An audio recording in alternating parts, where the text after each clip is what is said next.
Good evening. आज हमारे साथ हैं doctor S Hooda, advocate on records, ex commandant Border Security Force and sir is now practising as AOR with Supreme Court of India. आज हमने इनको अपने साथ इनवाइट किया है एक बहुत ही सेंसिटिव और इम्पोर्टेंट इशू के ऊपर, which is harassment of sexual harassment of women in the work places. Of late जैसे जैसे महिलाओं का वर्क प्लेसेस में, अलग अलग प्रोफेशंस में और अलग अलग कामों के अंदर नंबर्स बढ़ रहे हैं, साथ ही साथ ऐसी घटनाएं भी बढ़ रही हैं जिससे कि उनके अगेंस्ट इस तरह की बातें पता लगती हैं, जहाँ की there have been cases of harassment, there have been cases of inappropriate behavior against women at workplaces. उसी को कंट्रोल करने के लिए government has come up with some laws and some acts, जिसके बारे में आज doctor Hooda AOR Supreme Court would be giving us some inputs and how these laws are applicable. So welcome today for this discussion, sir. Thank you. Thank you. Sir, मैं आपसे सबसे पहला ये सवाल पूछना चाहूंगा कि जो sexual harassment of women at work place है, इस पर्टिकुलर वाकयातों के लिए क्या कोई अलग से कानून है, और अगर है तो व्हाट आर दोज लॉज? देखिए, सेक्सुअल हरासमेंट के लिए दो सेट ऑफ लॉज हैं। एक तो जो जनरल लॉ है हमारा, जिसमें आईपीसी है 354, 509, 376, 292, यानी ऑब्सिनिटी है, आउटरेजिंग मोडेस्टी है, और पॉक्सो भी है, prevention of children from sexual offences. ये सारे के सारे सेक्सुअल ऑफेंसेस से रिलेटेड ऑफेंसेस हैं, for which you can go to police and file a case. That was one set of rules and laws available in the country.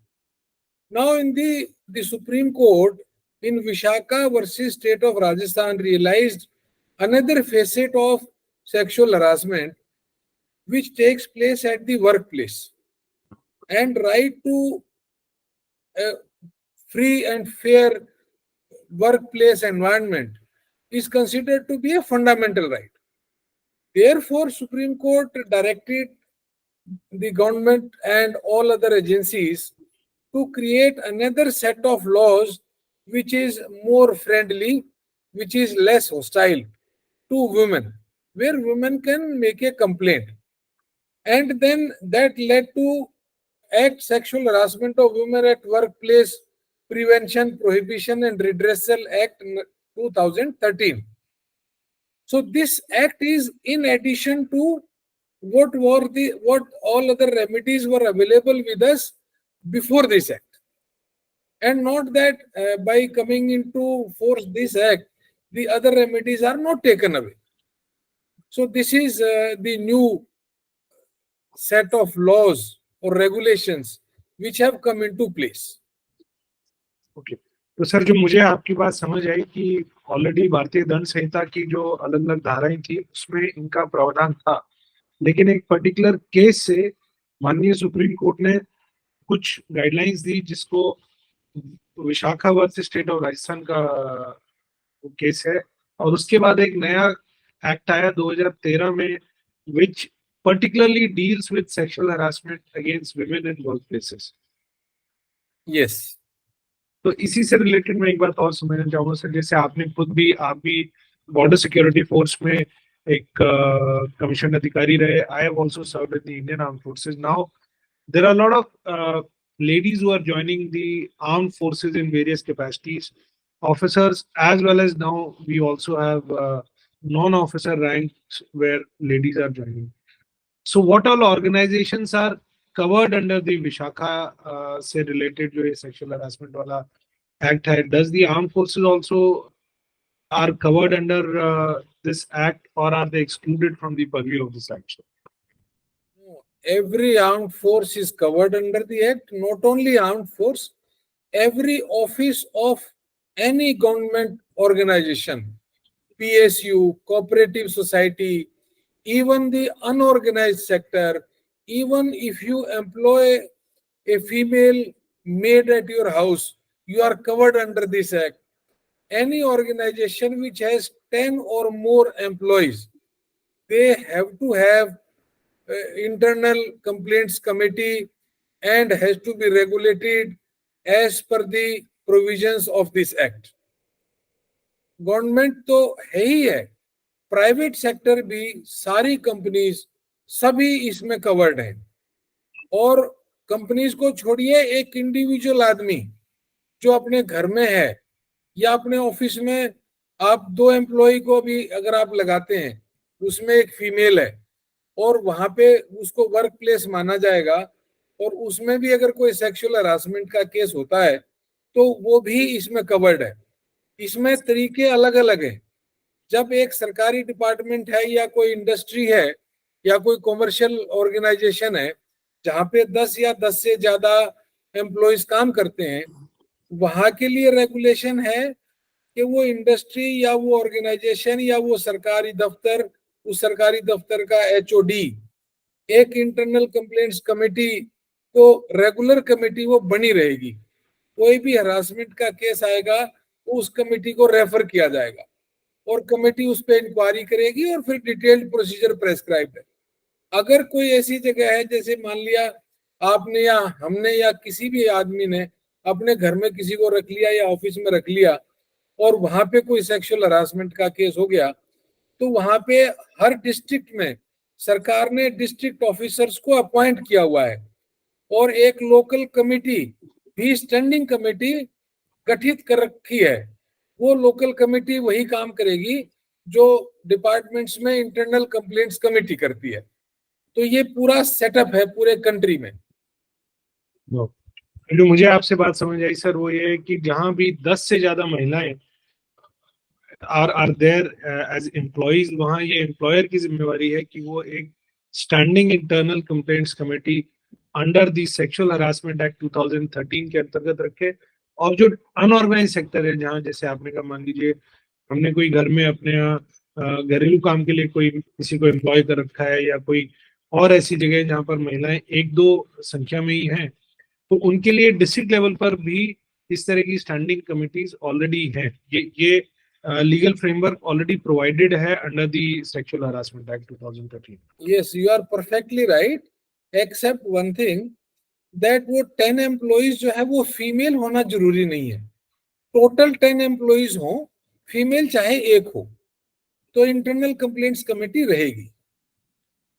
With this exception, all other things you have said are absolutely correct.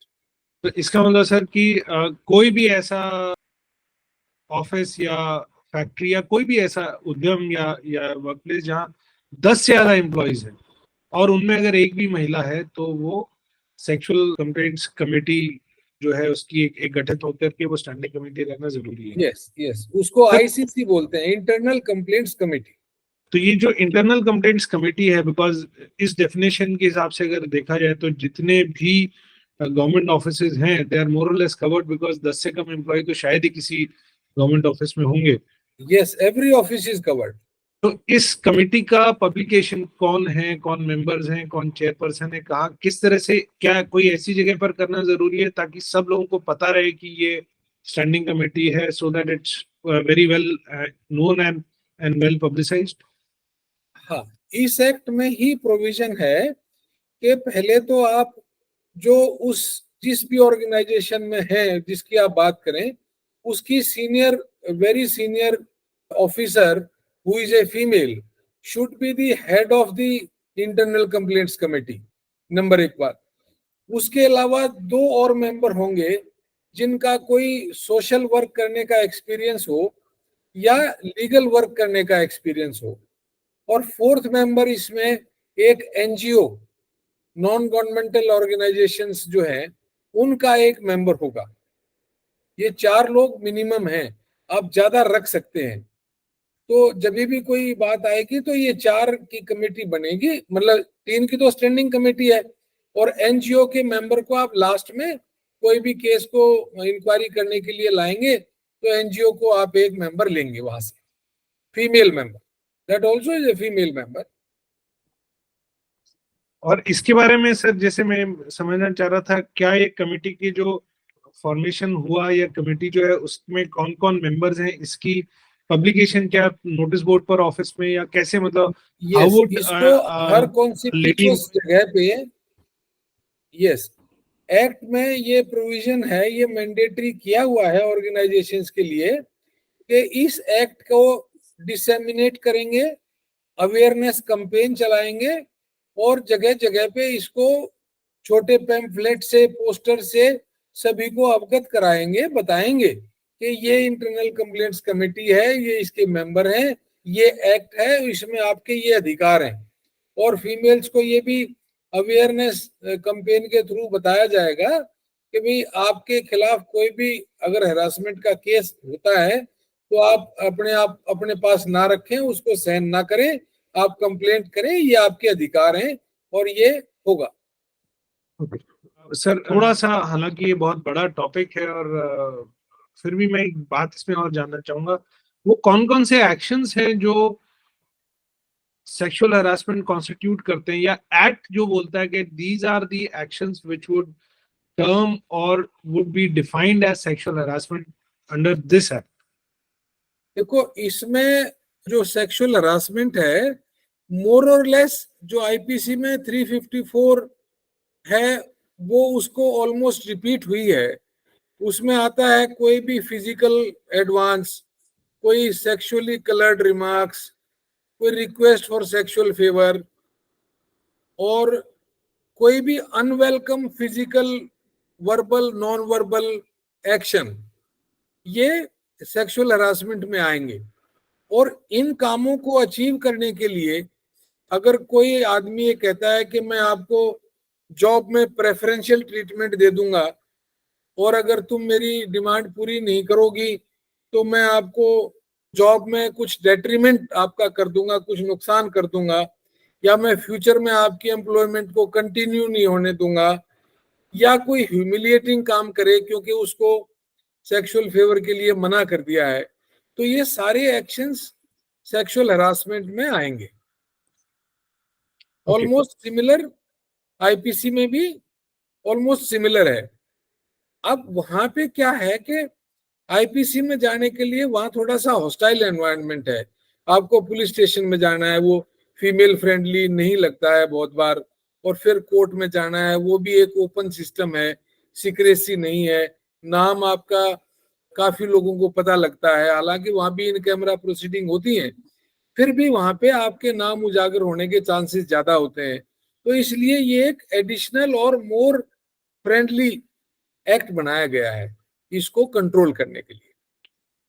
Sir आपने जैसे शुरू में भी बताया था कि already Indian penal code के अंदर इस तरह के एक्ट्स की अवेलेबिलिटी थी और अब ये नया एक्ट बनाएगा।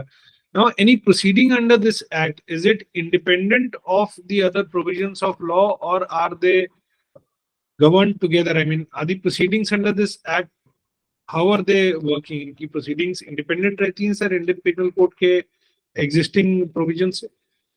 हम लॉ में कहते हैं it is in addition to and not in derogation of the earlier rights.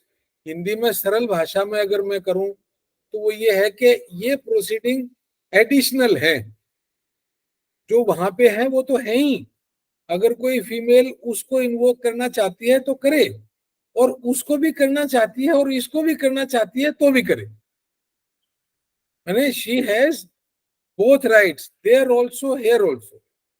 तो अगर दोनों जगह करना है दोनों जगह करेंगे, क्योंकि वहां पे तो क्रिमिनल एक्ट है, वहां पे सजा हो सकती है, डिपार्टमेंटल में तो डिसमिसल की बात है, सर्विस रिलेटेड बात है, तो यहाँ पे punishment is lesser but it is more friendly, वहां पे punishment is harsher because it can lead to imprisonment, लेकिन एटमोस्फियर थोड़ा सा उतना फ्रेंडली नहीं होता है ये। तो सर जो मुझे आपसे बात समझ आई कि ये एक तरह से ये एक्ट इसलिए बनाया गया कि जो हमारी बहनें, जो हमारी बेटियां अब वर्कफोर्स में आए तो उन्हें इस तरह का प्रेशर ना महसूस हो और वो बहुत खुल करके अपने अपने स्किल्स के हिसाब से तरक्की कर सके काम, मतलब it's kind of an equal opportunity to be able to progress and perform their official duties without any undue stress or pressures or any kind of a hostile work environment. Yes, तो perfectly right. अब ऐसे में sir फिर भी अगर by chance कोई ऐसी किसी महिला के साथ में गलत हरकत हो जाती है, तो प्रोसीजर क्या है for dealing with complaints under the sexual harassment act 2013? देखिए, सबसे पहले तो मैं ये कहूंगा, जो हमारी बहनें, हमारी बेटियां जो सर्विसेज में हैं, किसी भी रैंक में हैं, पहले तो उनको ये अवेयर होना चाहिए कि कोई भी ऐसा अनवेलकम मूव उसको टॉलरेट नहीं करना चाहिए। और उसका एक प्रोसीजर है, मैं एक सलाह दूंगा, ये आईएलओ की गाइडलाइंस में है, इंटरनेशनल लेबर ऑर्गेनाइजेशन की गाइडलाइंस में भी है। अगर आपको कोई भी अनकंफर्ट होता है, यदि किसी भी आपके को वर्कर के साथ, किसी सीनियर के साथ अगर काम करने में आप अनकंफर्टेबल फील कर रहे हैं, इसका मतलब कहीं ना कहीं सेक्सुअल हरासमेंट हो रही है। तो आपको वॉचफुल रहना चाहिए, आपको डिटेक्ट करना चाहिए कि वो किस ढंग से सेक्सुअल हरासमेंट कर रहे हैं। मे बी कई बार डायरेक्ट फिजिकल एडवांस ना करके वो आपको कोई मेल दें, आपकी पर्सनल लाइफ के बारे में ज्यादा इंक्वायरी करें, तो एक इनडायरेक्ट वे होता है सेक्सुअल हरासमेंट का। तो पहले तो मैं अपनी बहनों को, बेटियों को ये कहूंगा कि वो कोई भी ऐसा अनवेलकम मूव हो उसको डेट एंड टाइम के साथ रिकॉर्ड करना चाहिए। फिर मैं उनको ये कहूंगा कि अपने किसी ट्रस्टवर्दी मेल या फीमेल जो भी उनके साथ काम कर रहे हैं, उनके साथ ये शेयर करना चाहिए। तीसरे स्टेप में मैं ये कहूंगा कि जब एक सिलसिला चलता है, एक आदमी अगर सेक्सुअल हरासमेंट करना चाहता है तो वो एक एक्ट के बाद चुप नहीं रहता है, तो उसको विटनेस क्रिएट करने की भी कोशिश करनी चाहिए। विटनेस क्रिएट करने का बाई ईयर भी हो सकता है, बाई आईज भी हो सकता है। तो जो भी नेक्स्ट एंटिसिपेटेड इंसिडेंट हो उसके लिए वो विटनेस क्रिएट कर सकते हैं। अगर नहीं हो सकता तो डेट एंड टाइम के साथ रिकॉर्डिंग करना चाहिए। फिर मैं ये कहूंगा कि इसमें टाइम लिमिट है, विद इन 3 मंथ्स इसकी कंप्लेंट करनी चाहिए। क्योंकि अगर आपने टाइमली कंप्लेंट नहीं की तो उनके खिलाफ कोई एक्शन नहीं होगा। जो 3 महीने का समय है, it is extendable by 3 more months by the internal complaints committee. 6 महीने के बियॉन्ड अगर टाइम चला गया है, तो अगर आपका सेक्सुअल हरासमेंट हमारी बेटी का, हमारी बहन का हुआ भी है, तो उसको कोई रिलीफ नहीं मिलेगा। तो टाइमली कंप्लेंट करें और रिकॉर्डिंग करें डेट, प्लेस, टाइम की।